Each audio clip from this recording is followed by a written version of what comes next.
but none of the major news networks, papers would run it. But what the initial story ran like wildfire. It ran so well that the tourist industry dried up in Haiti, corporations pulled out, and again, back to misinformation, all directed at these people. So the thing that got me with that was that most of the missions I saw down there, in fact, 99% of the people down there helping them people were white people. So the Haitians, they don't even look to black Americans for support. Right. You know, and we don't look to them because why? Voodoo. This is one thing that we look at, not the poverty, but voodoo, because that's the dominant religion there. And let me tell you something interesting about voodoo, and that's why it gets back to this.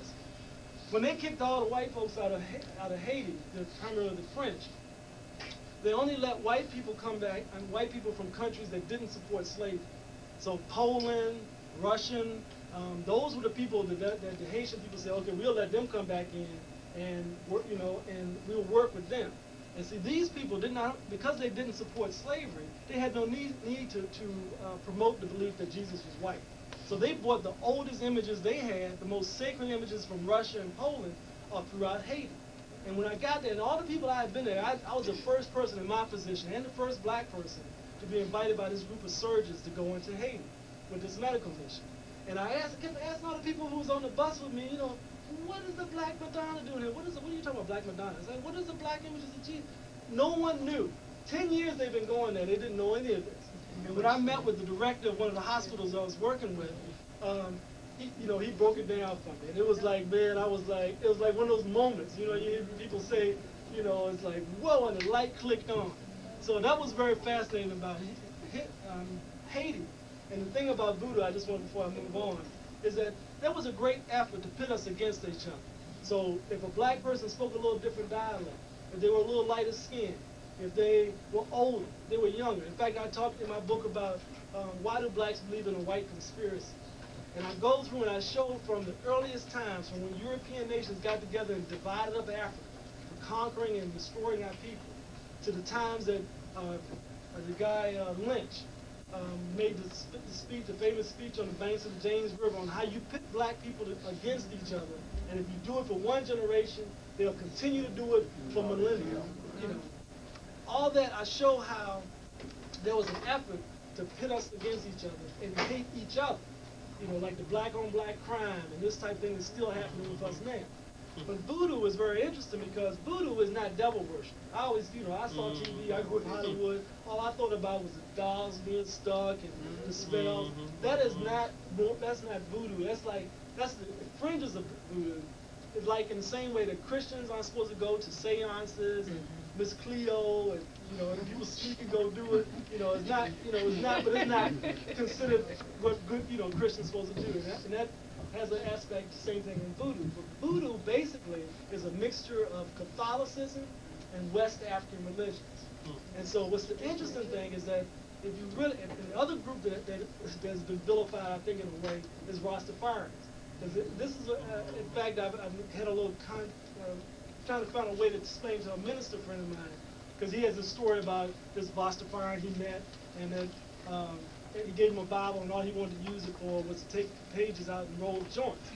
And so, but those of you who know Rastafarians, those people don't tear up the Bible. They read it more than the average Christian in America. They know the Bible.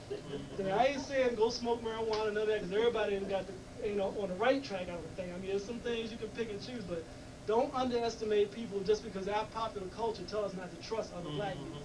So these are people we can reach out to, we can join forces, and the other group is Native American. I just spoke at a Native American, African American festival there in Charles City. And we really need to join forces with people who have been colonized and abused in the same way, and not let others define who we should associate with. So, but anyway, back to the whole thing about imagery and the hair and the black, why we kind of gotten away from our own history and appreciating the beauty that was already illustrated in history.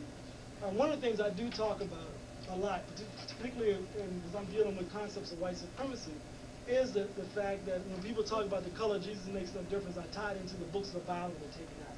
And I'm going to mention this briefly, because and normally I go into a lot more detail about this, but I'm going to kind of get back to the hair and to those concepts. But I think it's real crucial that every person who considers themselves a religious person or a Christian, that you at least be aware that there were books taken out of the Bible. The first time that this was brought to my attention, strangely enough, and this is why we got to prepare our children, because if they don't know this information, people can use it to lead them astray. Right. So you got to train them to understand where others put it in context. But the first time I got approached was at Old Dominion University. I was doing my undergrad work, and I got approached by devil worshippers. And people knew me on campus as being sort of the spiritual guy who was studying world religions. And I was always looking for the similarities between religions. You know, because when I began to study, I began to see that really most of the world religions had more in common than they had differences. And if we could stop looking at those differences and focusing on that and killing each other and focus more so on that unified sort of front of belief system, that we would be a stronger race, human race. And so the first person that you need to study, if you want to understand like how deep it goes, as far as my concern, as far as what was kept from us. And being raised in the church just blew my mind, you know, when I found out the books of the Bible. Everybody in here who's a Christian or maybe Muslim, you've got to have wondered what was Jesus doing from the age of 13 to 29. Yeah.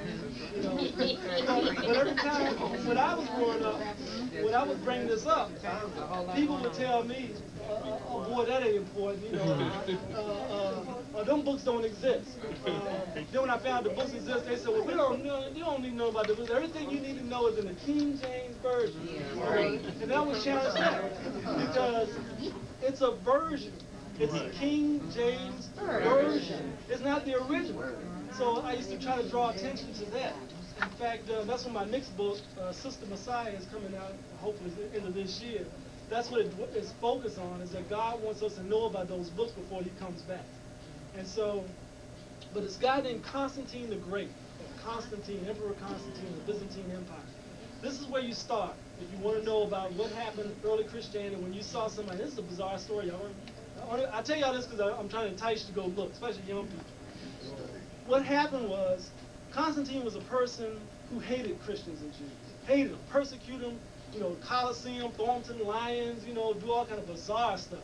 Then all of a sudden, some people said he had a religious awakening. Others said that it was a political movement.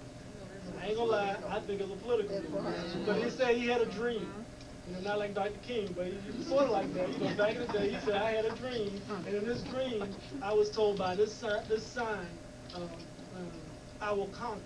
This is what, you know, you can take that a number of different ways, but what he did